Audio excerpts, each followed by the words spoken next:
Hello friends, வணக்கம். Welcome to Happy Homemakers channel. எல்லாரும் நல்லா இருக்கீங்களா? இன்னைக்கு நம்ம பார்க்க போற டிஷ்.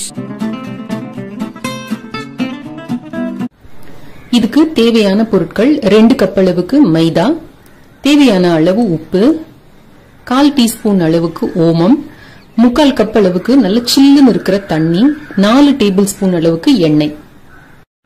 நான் இன்னைக்கு இந்த ஆர்கானிக் மைதா யூஸ் பண்றேன். தேவையான அளவு உப்பும் ஓமத்தையும் சேர்த்துக்கலாம். 4 டேபிள் ஸ்பூன் அளவுக்கு எண்ணெய் சேர்த்துக்கலாம். நீங்க எண்ணெய்க்கு பதில் நெய்யோ இல்ல வெண்ணெயோ கூட சேர்த்துக்கலாம். இப்ப முதல்ல இது எல்லாத்தையும் சேர்த்து நல்லா கலந்துக்கலாம். மாவை நல்லா கலந்துக்கிட்டு இப்படி எடுத்து பிடிச்சோம் அப்படின்னா அப்படியே கெட்டியா நிக்கணும். நம்ம உதுத்து விட்டோம்னா உதிரணும். இந்த பதத்துக்கு நீங்க முதல்ல கலந்துக்கோங்க. அதுக்கப்புறமா நம்ம எடுத்து வச்சிருக்கிற அந்த 3/4 கப் தண்ணிய கொஞ்சம் கொஞ்சமா விட்டு பிசைஞ்சுக்கலாம். இது நல்ல கெட்டியமா இருக்கணும் இந்த மாவு.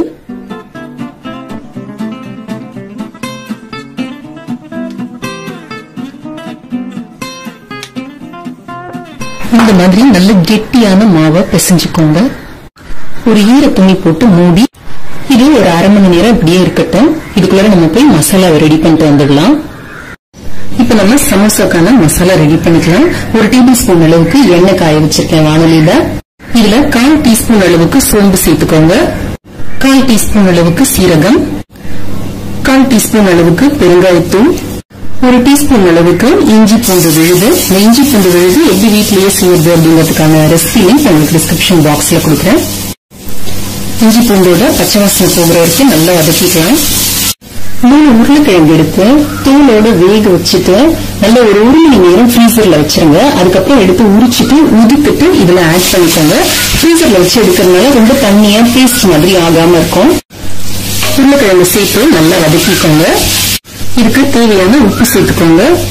1/4 டீஸ்பூன் அளவுக்கு மஞ்சள் தூள், 1/2 டீஸ்பூன்ல இருந்து 1 டீஸ்பூன் வரைக்கும் உங்களோட கார அளவுக்கு ஏற்றபடி மிளகாத்தூள் சேர்த்துக்கோங்க.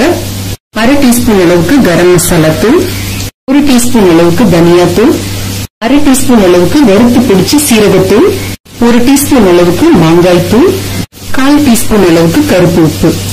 இது எல்லாத்தையும் சேர்த்து பச்சை வாசனை போகிற வரைக்கும் வதக்கிக்கோங்க. இந்த மசாலாவோட பச்சை வாடை போனோம்னு இதுல 1 டீஸ்பூன் அளவுக்கு மாதுளம் பழத்தோட விதை. இது வந்து நாட்டு மருந்து கடைகள்ல கேட்டீங்கன்னா காஞ்ச மாதுளம் பழ விதைன்னு கிடைக்கும். அதை வாங்கி 1-2 தட்டிக்கோங்க. இதை சேர்த்துக்கோங்க. இது வந்து நல்ல நார்த் இந்தியன் டேஸ்ட் கொடுக்கும் நம்மளோட சமோசாக்கு. 1 டேபிள் ஸ்பூன் அளவுக்கு உடைச்ச முந்திரி இல்லாட்டி நிலக்கடலை கூட சேர்த்துக்கலாம். 1 டேபிள் ஸ்பூன் அளவுக்கு காஞ்ச திராட்சை, பொடியா நறுக்கின கொத்தமல்லி 1 டேபிள் ஸ்பூன் அளவுக்கு. எல்லாத்தையும் சேர்த்து ஒரு கிளறிட்டு அடுப்பை நிறுத்திடுங்க. இது கூட உங்களுக்கு பச்சை பட்டாணி கிடைச்சதுன்னா அதை கூட வேக வச்சு சேர்த்துக்கலாம். இப்போ இது நல்லா ஆறிக்கிட்டு இருக்கட்டும். இப்போ நம்ம மாவு பிசைஞ்சு வச்சு அரை மணி நேரம் ஆச்சு. எடுத்து நல்லா பிசைஞ்சுக்கலாம்.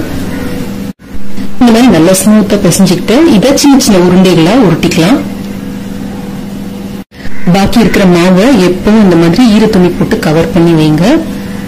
இந்த மாதிரி மாவை நல்லா உள் பக்கம் திருப்பி கொடுத்து நல்லா இந்த மாதிரி ஸ்மூத்தா ஆக்கிக்கோங்க. லேசா மாவு தூவிக்கோங்க. இப்ப நம்ம சப்பாத்தி திரட்டுவோம் பாத்தீங்களா, அந்த மாதிரி திரட்டிக்கலாம். சப்பாத்தி மாதிரி ரவுண்டா திரட்டாம இந்த மாதிரி நீளமா திரட்டி எடுத்துக்கோங்க. ரொம்ப தின்னா இல்லாம இந்த அளவுக்கு திக்னஸ் இருக்கிற மாதிரி பாத்துக்கோங்க. இப்போ ஒரு கத்தியால இந்த நடுவுல பாதியா கிழிச்சுக்கோங்க. கட் பண்ண ஒரு பாதி எடுத்துக்கோங்க. ஓரத்துல லேசா அப்படி தண்ணி தடவிக்கோங்க. தடவிட்டு இந்த 2 முனையும் சேர்த்து இப்படி கொண்டு வாங்க. விட்டு இப்படி நல்லா இப்படி ஒட்டிக்கோங்க. இந்த முனை வரைக்கும் நல்லா இப்படி இது பண்ணி அழுத்தி ஒரு கோன் ஷேப் பண்ணிக்கோங்க. இப்ப நம்மளோட சமோசா பாக்கெட் தயார். இதுக்குள்ள நம்ம தயார் பண்ணி வச்சிருக்கிற இந்த மசாலாவை நிரப்பிக்க போறோம். இப்போ இந்த ஓரங்கள்ல எல்லாம் நம்ம தண்ணி லேசா தடவிக்கலாம். மூடுறப்ப நம்ம இந்த 2 பக்கம் ஜாயின் பண்ணோம் பாத்தீங்களா, இத இந்த பக்கம் வச்சுக்கோங்க.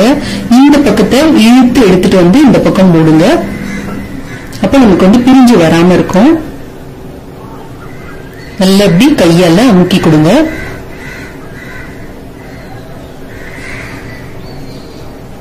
பாத்தீங்கன்னா நமக்கு சமோசா ஷேப் கிடைச்சிருச்சு. இப்படி கையால லேசா இப்படி அமுட்டி விட்டீங்க அப்படின்னா இந்த சமோசா அப்படியே நிக்கும், கீழே விழாம அப்படியே உட்காரும். சோ இந்த மாதிரி எல்லா சமோசாக்களையும் நம்ம ரெடி பண்ணிக்கலாம். எண்ணெயை மிதமா சூடு பண்ணிக்கோங்க. நம்ம எடுத்த மாவு அளவுக்கு கிட்டத்தட்ட 12 சமோசாக்கள் வரும் இந்த அளவுல. இப்போ இதை எடுத்து உள்ள விட்டுக்கலாம். எண்ணெய் ரொம்ப சூடா இல்லாத மாதிரி பாத்துக்கோங்க. கொஞ்சம் இந்த மாதிரி மேல எழுந்து வர ஆரம்பிச்சதும் லேசா அப்படி திருப்பி விடுங்க. கொஞ்சம் ஆழமான எண்ணெய் சட்டி எடுத்து கொஞ்சம் கூட எண்ணெய் வச்சுக்கோங்க. அப்பதான் நமக்கு சமோசா கீழே உட்காந்து கருப்பாகாம இருக்கும். நல்லா ஒரு 8 to 10 நிமிஷம் பொறுமையா சமோசாவை பொரிச்சு எடுத்தோம்னா தான் நல்லா நமக்கு அந்த ஃபிளேக்கியா கிறிஸ்பியா நல்லா வரும், நமக்கு கடையில வாங்குற மாதிரி. அப்பப்போ லேசா அந்த மாதிரி திருப்பி கொடுங்க. இப்போ கிட்டத்தட்ட 12 நிமிஷம் ஆயிருக்கு. நம்மளோட சமோசாக்கள் நல்ல கோல்டன் கலர்ல கிறிஸ்பா பொரிஞ்சிருக்கு.